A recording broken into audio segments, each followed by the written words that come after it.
What's up guys, Guillaume here and welcome back to Pro Summer 2022 for episode number 58 of the Cannondale Garmin career mode. In today's episode, it's a big one. Milano-San Remo, the Vuelta a Equatorial Guinea, E3, Gombeville Game, Ronde van Vlaanderen, and Paroubaix. Heading for the first monument of the season, Milano-San Remo. A good day all around except for Stefan Bissegger. Now, I'm seeing only a +1 on the Renverential, which not making me really happy here. No sense of Mark Cavendish. He was meant to be there, and then I saw his stats. Yeah, I'm not a charity. Right, look, he's got 74 in sprint, he's got 65 in hills. He's barely gonna make the Passo del Turchino. With all due respect to the MO-NU-MEN-TAL, yeah, he's finished. But listen, about to start La Cipressa. We're going to put Jorgensen on protection on the Renverential. Okay. Joel has a good day to be fair, the world champion today. I hadn't really seen that, but he does have a +5, which makes him a prime candidate in case of a sprint-ish finish. Hopefully we don't lose too much ground in La Cipressa. We're going to try and catch the 3 breakaways. That's Leo Heita, that is Alessandro Covi, and Taco Van der Hoorn, still alive and kicking. Love that from him. I think we should be safe. We'll see, whereas we've got a few attacks in the Poggio, but it's been a while since I've last seen some attacks in the Poggio, I must say. There's been a break at the summit of La Cipressa, meaning that only 31 riders are in the first group. I do expect the group led by Andra Vendrame and Jasper Philipsen to come back nonetheless. I'm still pacing 95 at the front with Bissegger, because I found that quite ideal as a situation. We'll try and put Bissegger in the wheel of Jorgensen here. Try to recover some energy, maybe be able to help in the upcoming kilometers. 32 riders, every group is breaking it apart. Okay, everyone's together. Everyone is back together thanks to the twisty and narrow section that leads to the Poggio di San Remo. Bissegger is going to take the wheel of the Renverential, and we're going to start the Poggio through Magnus Sheffield and Stefan Kung. There we are. All right. Let's not make any mistakes, but we're in prime position to win this. I don't think anyone will attack, because the rhythm just is way too intense for the other riders. I think we're going to have a bunch sprint in the Great Town of San Remo. Final 5 kilometers, McNulty is dropping Matt Jorgensen in this downhill portion. I'm not going to try and do what I think I did a couple of years ago, or seasons ago, which was just to attack with Ron McNulty and try to let everyone come back, because it only brought disaster upon myself. Wout van Aert already in the wheel of oh, Joel Suter. Interesting. He's not going for the wheel of the Renverential, which is a risky plan. Oh god, I've killed everyone. I have absolutely murdered everyone. Can Zoran come back though? Yes, he can. The Renverential takes La Cipressa, takes the Poggio, and he takes La Primavera. Monument number 1 of the season for Cannondale Garmin. I think for the first time in history, there is a professional race in Equatorial Guinea between the towns of Kogo and Mbam. 161 kilometers, flat terrain. We've got Mark Cavendish, +4 for the man who just missed out on San Remo. Would you have won? No, they would not. He wouldn't have. Maybe a new episode, but our luck carries on. Puncture for Sean Quinn, 8 kilometers from the end. He won't lose time in the GC, but he was meant to be a part of my train. At least it's not a crash, I guess. If Richetta would like to just hydrate some of my riders, that would genuinely be welcomed. Because, well, come on, lad, you've been on water duty for 23 kilometers now. Fabio, just get out. Alright, well, we'll sprint for Riley Pickrell today, because I forgot that he was here. But obviously Riley is the much better shout when it comes to a sprint now. It's the exact same team, I think, as the UAE Tour. At least I recall playing the exact same lineup. But there goes Luke Wood, 1.7 until the end. Mark Cavendish in the wheel. There goes the MO-NU-MEN-TAL. Can he do something? Actually, he cannot. It's a win for Luke Wood today. Ahead of Mark Cavendish, unless he gets overtaken, but I don't think he will. P3 for Raul Garcia. It's a 1-2 for Cervelo. Sorry, for Cannondale, on the first ever stage of the Equatorial Tour of Guinea. Stage number 2, it's a +2 for Mark Cavendish. A +1 for the new leader, Luke Wood. The jerseys are the one from the Volta a Catalunya. Look, I've added races, but I'm not a kit maker. Also, I don't have that kind of time, right? I'm not unemployed, but just a student, right? I can't create jerseys. There was a bit of a hill, a second cat, as you can see at the Monte Allen, and it destroyed me. It really, really put some strain on my riders. So now I don't really know what I should do. I feel like I'll go like this, but I'm not even sure whether that's the right shot or not. We'll see. We're gonna come back on Marc Soler, who's somehow wearing green. The second of the points. I'm gonna guess it was like through bonus seconds and everything. Alright, let's go 99. Fabio Christen trying to power through in a peloton led by BBVA here. Where is Mate Jorgensen? Do you mind doing your job and taking the wheel you've been assigned to? Thank you. Jorgensen does so. Oh, Mark is not going to hold on to the end, I think. I don't think Mark is making it to the end. Today is no level Liquid, by the way. Which is flattering, but also shit, because that means I can't win. I wouldn't have won either way. It's a win for Nathan Richard, ahead of Tadej Pogacar and Luke Wood, who maintains his jersey. Third stage, third sprint, this time flatter than the previous stages, which could suit Mark and his +2 a bit more. Same for Riley Pickrell, it's another +2 for the Canadian. The current leader, Luke Wood, -1, so he'll definitely be used as a leader rider and not as the sprinter, like he's been a leader for the past 2 days. It's just neither Mark or Riley were able to overtake him, but hopefully that changes today. Final 7 kilometers before reaching Batta. It is Jan Christen taking the lead of the peloton. We are fighting the likes of BBVA, and it appears to be Citroën, I think, if I remember correctly. Let's use the gel.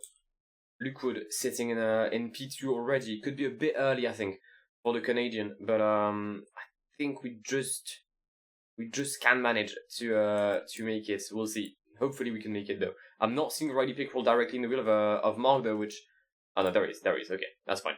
Bit of a false alert here. Of a false alarm, sorry, should I say. 1.3k, there goes Mark Cavendish, trying to propel Riley Pickrell towards what could be a World Tour win here.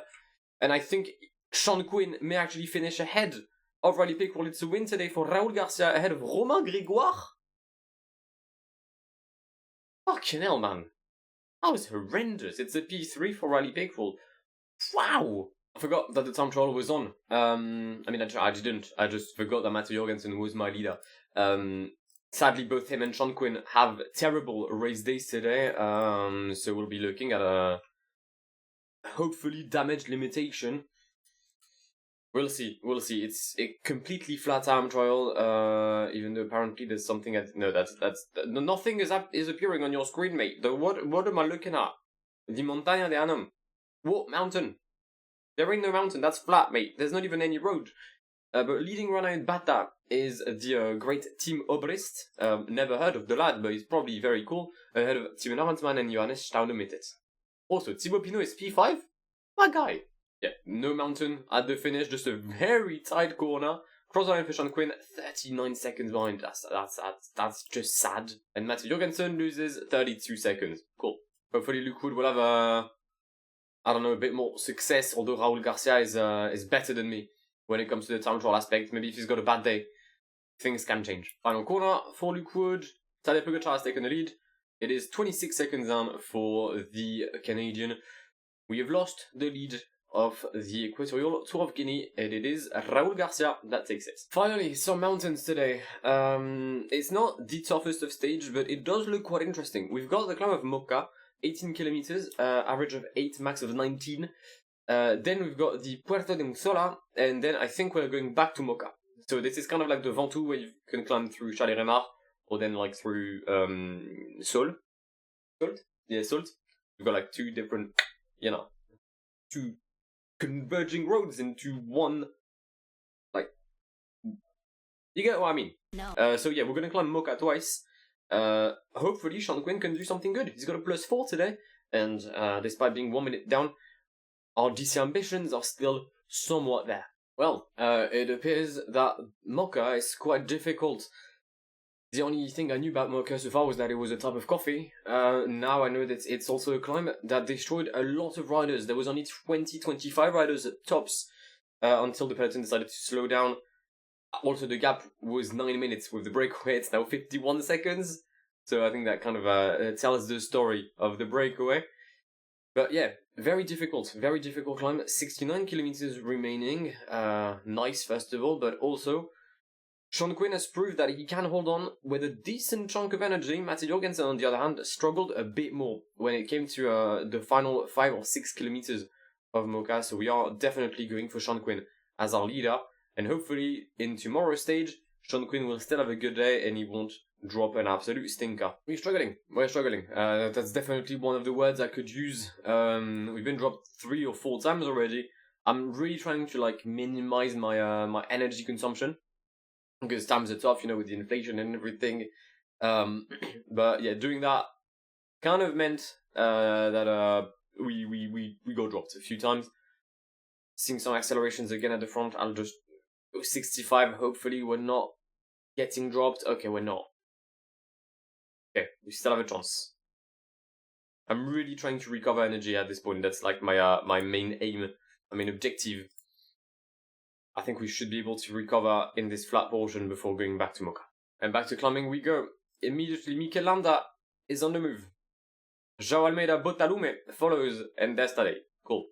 Tadej Pogacar is not about to do what he did on Paris-Nice, which is take an L. Yeah, today he's not about that. Ricky until the summit. We have a 30-second lead for Tadej Pogacar and Maxim van Gils, 2 of the latest Grand Tour winners. I think Van Gils won La Vuelta. Tadej must have won something. There's a group trying to come back here, led by Christian Rodriguez and Enric Mas. Marc Soler is within that group, so is Marco Brenner, so is Raúl Garcia, the current leader of this Vuelta Equatorial Guinea. The one thing I need to make sure is that even if we were to come back, the summit the summit of the HC isn't exactly the summit of the climb. There's still a flat portion after that, and I cannot really afford to lose energy. We'll try and at least stay with Brenner and Carlos Rodriguez. I should have used my gel here. Definitely should have used my gel. We'll see if I can bridge. I think we're going to try and stick with these guys. If I can make it with Brenner, that's great. Not sure I will. Not sure I can, actually. Alright, DM is to go 99 now. To try and catch Van Gils and Tadej in this flat-ish looking portion. Come on, Sean. Come on, bridge it, mate. Bridge it. Bridge it. My my breakaway teammates not really helping out here, but we should be able to make the comeback. Tadej looks like he's on the move here with Maxim van Gils following, or at least trying to. Okay, we're all together. We won't take the stage win today. That's going to be for Tadej Pogacar. But at least we're going to finish with everyone in this group, which is basically the best I could have hoped for. Tadej takes the stage in, what is it, Mocha again, ahead of Van Gils. Sean Quinn takes P3. Hopefully there's no gaps. We shall see. See what I mean? -1 for Sean Quinn today and +2 for Matti Jorgensen. Fuck. The one chance I had, because I think Sean is in contention to get P3 now in the GC. Yeah, I'm 6 seconds off Raúl Garcia, but Raúl was dropped yesterday, so there's definitely a world. Well, I could have overtaken him, sorry.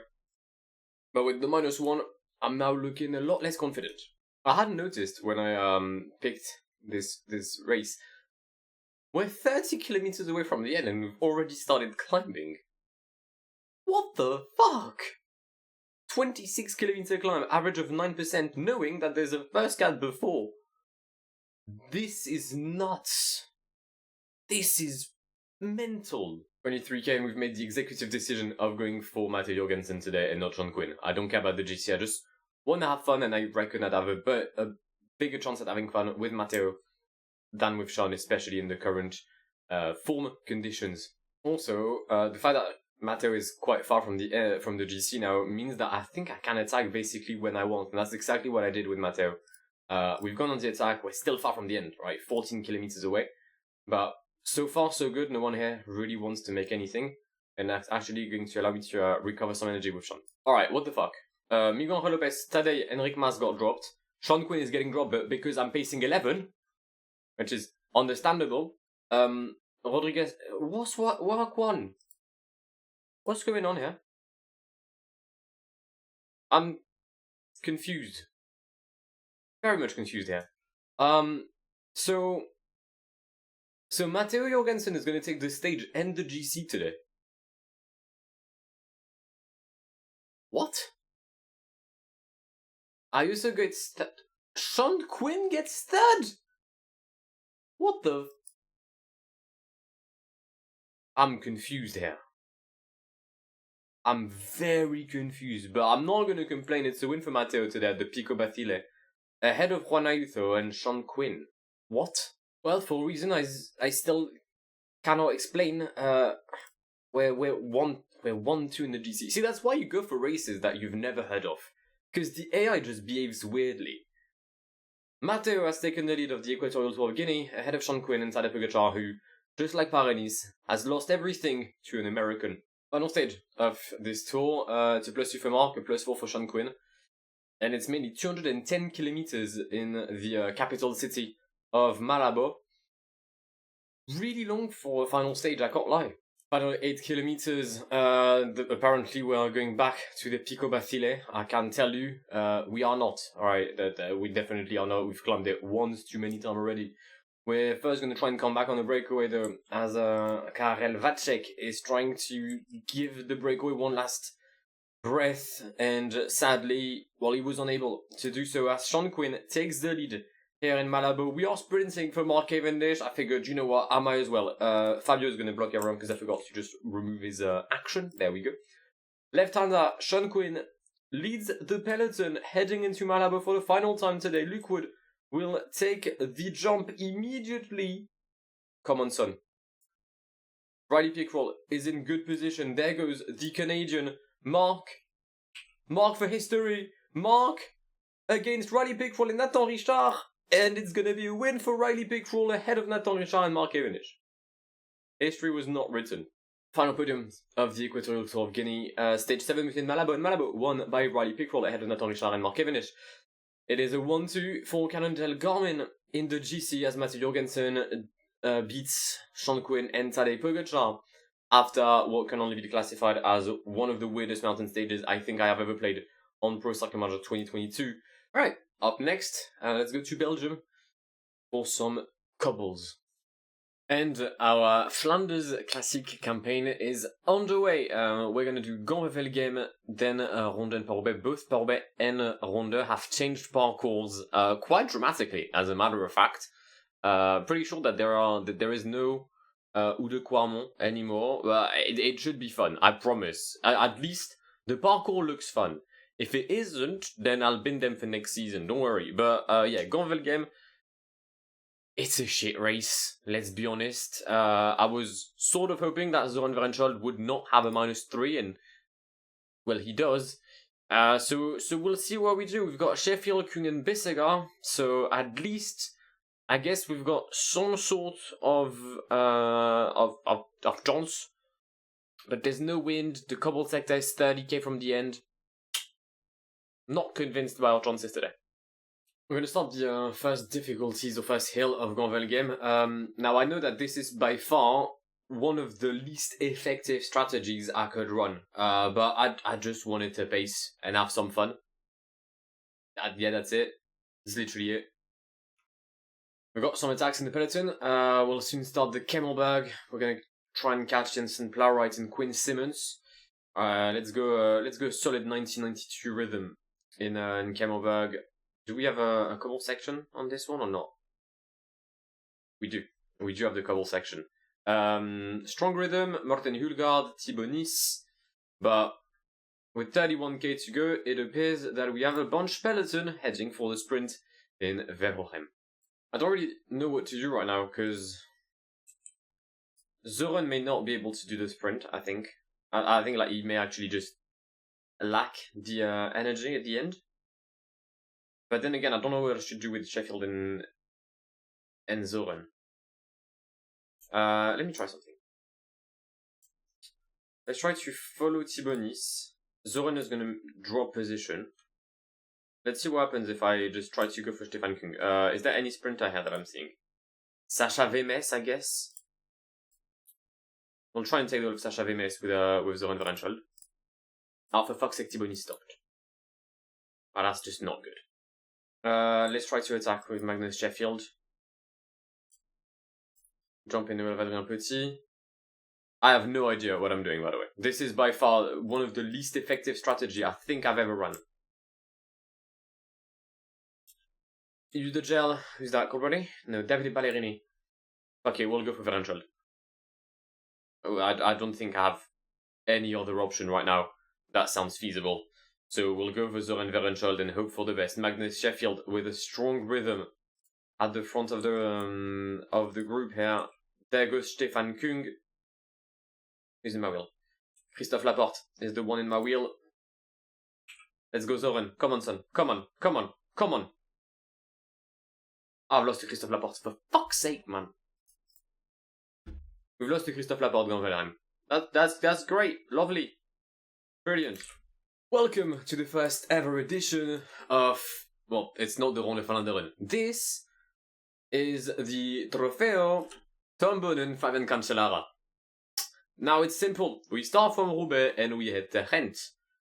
That's it. That's the whole premise of the race. And as you can see, there's a lot of cobbles. Quite a strenuous amount of those paved roads.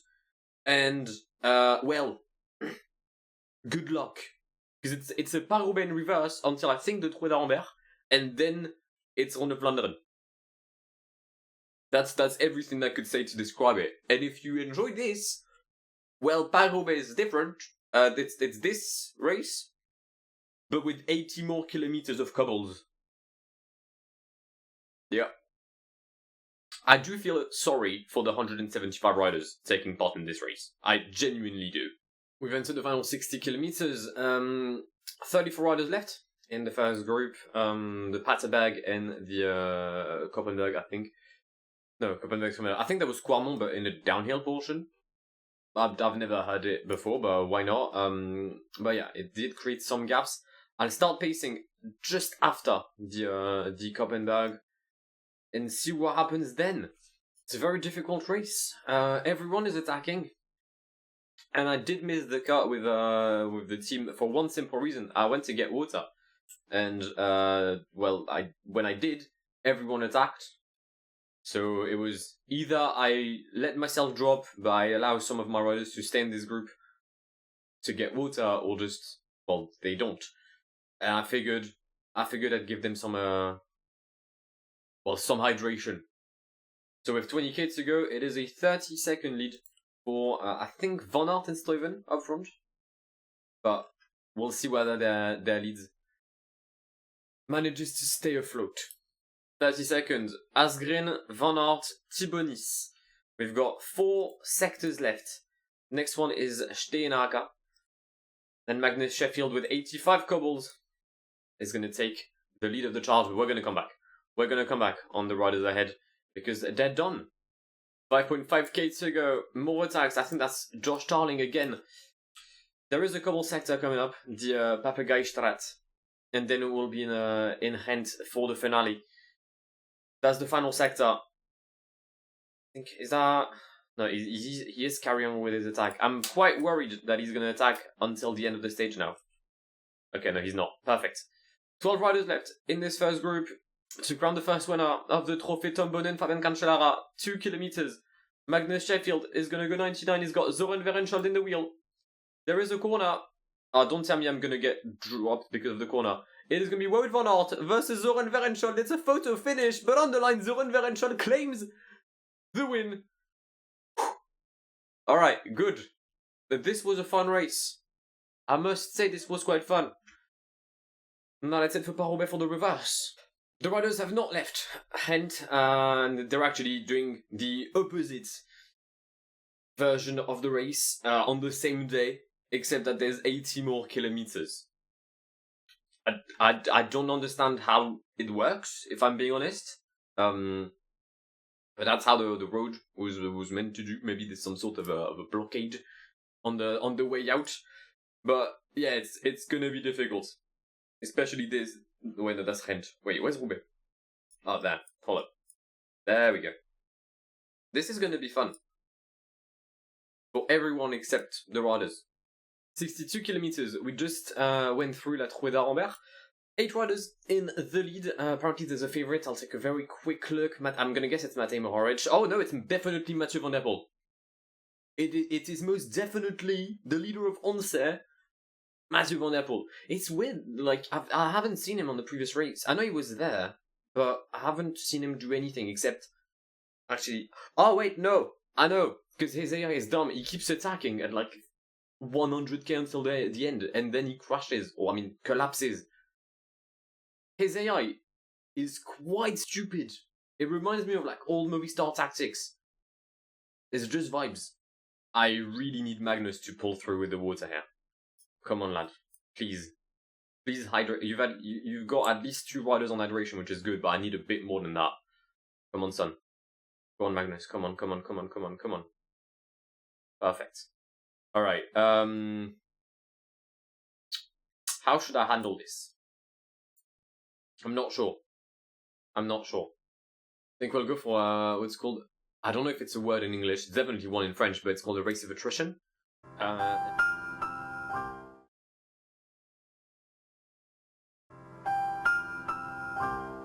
And that means just pace, pace, pace until everyone dies. And then I'll probably attack in this sector. The final one between Willems and him will attack with Magnus, because there's no point going for the finish with Zoran Verenschuld, as our poor guy is dead.